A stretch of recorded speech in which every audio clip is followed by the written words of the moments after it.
UP board के प्यारे विद्यार्थियों, स्वागत है आप सभी का शिवम लेक्चरर में।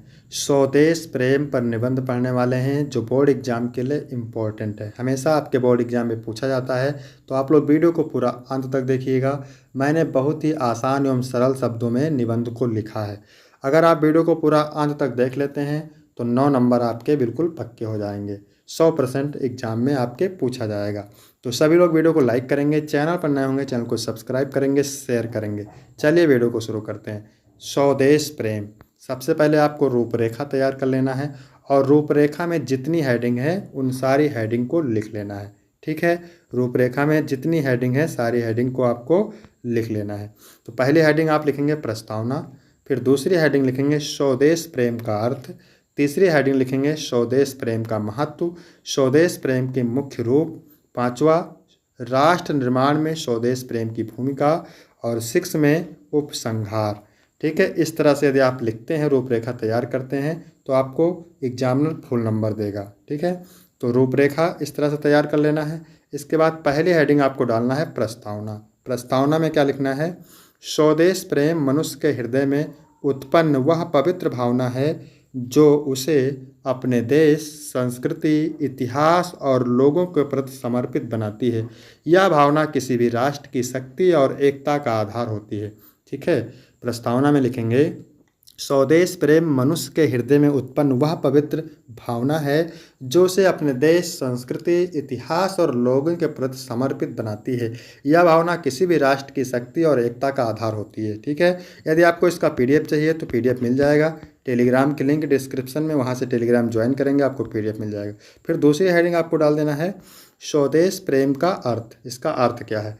तो स्वदेश प्रेम का अर्थ है देश को अपनी मातृभूमि मानकर उसकी रक्षा, सम्मान और उन्नति के लिए निष्ठापूर्वक काम करना। स्वदेश प्रेम का अर्थ है देश को अपनी मातृभूमि मान करके उसकी रक्षा, सम्मान और उन्नति के लिए निष्ठापूर्वक काम करना। यह केवल भावनात्मक जुड़ाव नहीं बल्कि कर्तव्य और जिम्मेदारी भी है। इसके बाद तीसरी हेडिंग डालेंगे स्वदेश प्रेम का महत्व, यानी स्वदेश प्रेम का महत्व क्या होता है। स्वदेश प्रेम नागरिकों में त्याग, साहस और देशभक्ति की भावना उत्पन्न करता है। महात्मा गांधी, भगत सिंह, चंद्रशेखर आज़ाद आदि महान स्वतंत्रता सेनानियों ने इसी भावना से प्रेरित होकर देश के लिए बलिदान दिया।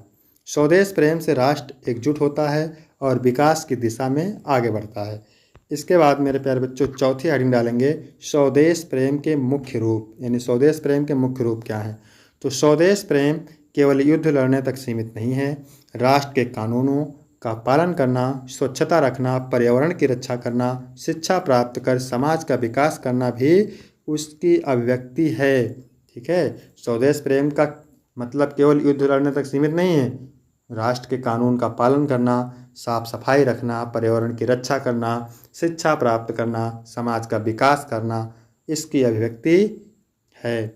देसी उत्पादों का उपयोग, राष्ट्रीय धरोहर का सम्मान और समाज में सद्भाव बनाए रखना भी स्वदेश प्रेम के सरल रूप हैं। इसके बाद अगली हेडिंग है राष्ट्र निर्माण में स्वदेश प्रेम की भूमिका, यानी राष्ट्र निर्माण में स्वदेश प्रेम की क्या भूमिका है। तो जब नागरिक अपने कर्तव्यों को ईमानदारी से निभाते हैं तब देश प्रगति करता है। स्वदेश प्रेम व्यक्ति को देश हित को सर्वोपरि रखने की प्रेरणा देता है जिससे राष्ट्र मजबूत बनता है। इसके बाद अगली हेडिंग लिखेंगे उपसंहार। ठीक है, यानी निष्कर्ष। उपसंहार को क्या कहते हैं? निष्कर्ष कहते हैं। तो उपसंहार लिखिए चाहे निष्कर्ष लिखिए। स्वदेश प्रेम प्रत्येक नागरिक का सर्वोच्च कर्तव्य है। यदि हम सभी देश के प्रति निष्ठावान रहें और उसके विकास में योगदान दें तो हमारा राष्ट्र सशक्त और समृद्धि बनेगा। तो मेरे प्यारे बच्चों, यहाँ तक वीडियो कंप्लीट होता है। वीडियो कैसा लगा? वीडियो अच्छा लगा हो तो वीडियो को लाइक करेंगे, चैनल पर नए होंगे चैनल को सब्सक्राइब करेंगे। धन्यवाद।